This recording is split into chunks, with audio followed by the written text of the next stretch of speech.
கர்த்தருடைய பரிசுத்த நாமத்திற்கு ஸ்தோத்திரம் உண்டாவதாக. கர்த்தராகிய இயேசு கிறிஸ்துவின் நாமத்தில் உங்களுக்கு கிருபையும் சமாதானமும் உண்டாவதாக. இந்த நாளுக்குரிய தியானத்திற்கான தேவ வார்த்தை மத்தேயு அதிகாரம் 25 வசனம் 29. உள்ளவனவனோ அவனுக்கு கொடுக்கப்படும், பரிபூரணமும் அடைவான்.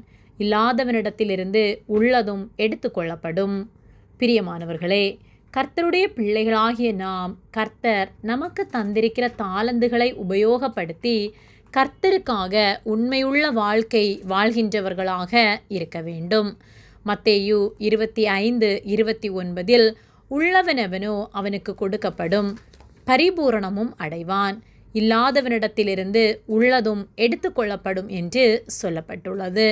கர்த்தர் நமக்கு தந்திருக்கிற தாளந்துகளை நாம் பயன்படுத்துவோமானால் நமக்கு இன்னும் அதிகமாக தாளந்துகளை கர்த்தர் தந்து நாம் பரிபூரணமடைய கர்த்தர் நமக்கு உதவி செய்வார். மத்தேயு 25:14 முதலுள்ள வசனங்களை நாம் தியானிக்கும்போது, பரலோக ராஜ்யம் புறதேசத்திற்கு பிரயாணமாய் போகிற ஒரு மனுஷன் தன் ஊழியக்காரரை அழைத்து தன் ஆஸ்திகளை அவர்கள் வசமாய் ஒப்பு கொடுத்தது போலிருக்கும். அவனவனுடைய திறமைக்கு தக்கதாக ஒருவனிடத்தில் 5 தாளந்தும், ஒருவனிடத்தில் 2 தாளந்தும், ஒருவனிடத்தில் 1 தாளந்துமாக கொடுத்து உடனே அவர் பிரயாணப்பட்டு போனார். 5 தாளந்தை வாங்கினவன் அந்த தாளந்தை வைத்து வேறு 5 தாளந்துகளை சம்பாதித்தான். 2 தாளந்தை வாங்கினவனும் வேறு 2 தாளந்தை சம்பாதித்தான். 1 தாளந்தை வாங்கினவனோ நிலத்தை தோண்டி அதிலே புதைத்து வைத்தான்.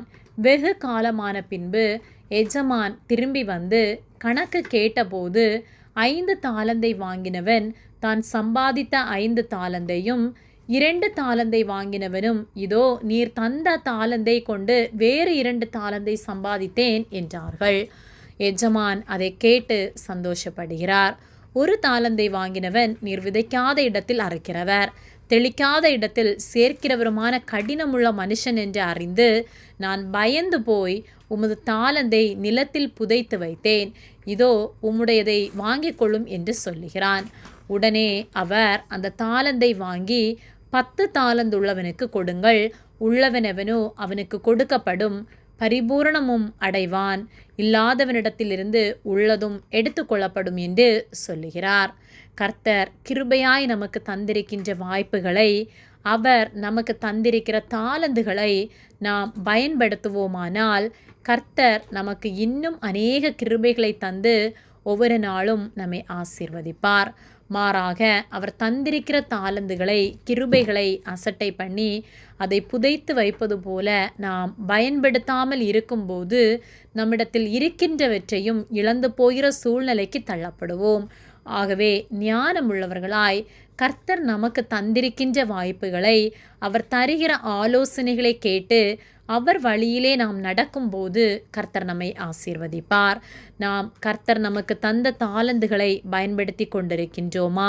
அவருக்காக நாம் என்ன செய்கின்றோம் என்பதை சிந்தித்து பார்த்து நம்மை முழுமையாக அவரிடத்தில் ஒப்பு கொடுத்து அவர் நமக்கு தந்திருக்கின்ற தாளந்துகளை பயன்படுத்தி அவருடைய நாமத்தை அதிகமாய் மகிமைப்படுத்தி அவருக்கு பிரியமாய் வாழ்வோம்.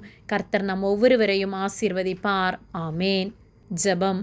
எங்களை அதிகமாக நேசித்து வழிநடத்தி வருகிற எங்கள் அன்பின் பரிசுத்த பிதாவே, இந்த நாளையும் நாங்கள் காணும்படியாக நீர் எங்களுக்கு ஜீவனை தந்து தயவு பாராட்டி எங்களை பாதுகாத்து பராமரிக்கிற உம்முடைய அன்பிற்காக நாங்கள் உமக்கு நன்றி செலுத்துகின்றோம். நாங்கள் தியானித்த வார்த்தையின்படியே நீர் எங்களுக்கு தந்திருக்கின்ற தாளந்துகளை பயன்படுத்தி உமக்காக நாங்கள் வாழ எங்களுக்கு உதவி செய்யும்படியாய் ஜெபிக்கின்றோம். எங்களை உம்முடைய கரத்திலே தாழ்த்துகிறோம். இயேசுவின் நாமத்தில் ஜெபிக்கின்றோம் பிதாவே. ஆமேன். கர்த்தர் உங்களை ஆசீர்வதிப்பாராக.